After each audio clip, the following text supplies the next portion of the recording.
I think for me personally, it's Sri Lanka as a whole. So it's, it's my homeland, but I think for a traveler to come here, it's the environment. It's everything about the environment. Everything for your senses, it's the sights, it's the smells, it's the culture. I do resort wear, so for me, it's literally everything that we see, feel, touch in our environment every day that kind of fuels inspiration for me on a daily basis. It can come from colors, it can come from birds, it can come from fauna. I mean, it's endless. It's everywhere, it genuinely is everywhere. Sometimes I have to disappear out of the city to find it, if I'm honest, but once you do and you kind of go off the beaten track and you enter, that more solitude part of Sri Lanka, I think it's just in everything, in all the surroundings. There's something incredibly authentic about that. There's something historic about it.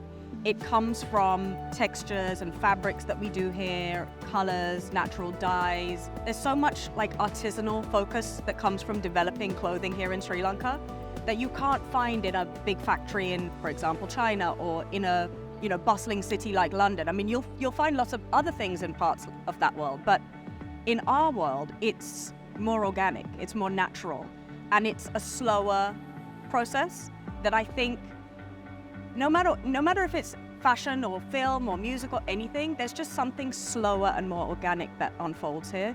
And I think it's quite a masterful way that we create in Sri Lanka. Because for the longest time, I was living in New York City and I was developing this brand with this resort sense of mind, always.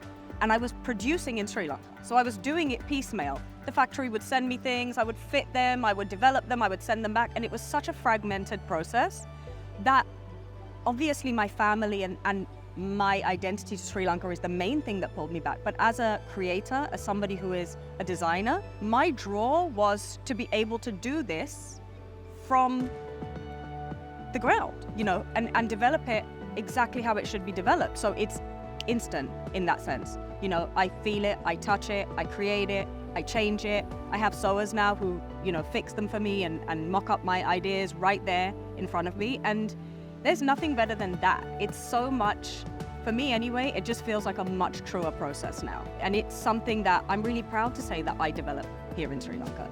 It's genuine to me.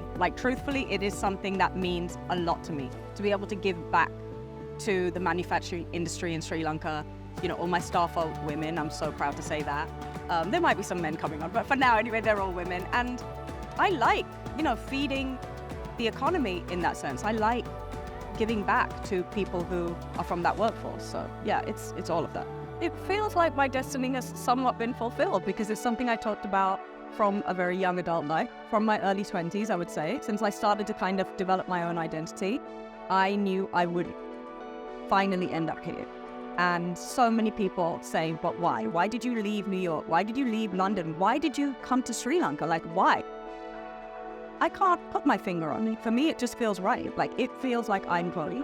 And yeah, it has taken me some time to kind of get over the few hurdles that we have here, but it feels like I'm home now. And I'm really happy I made that decision to come home.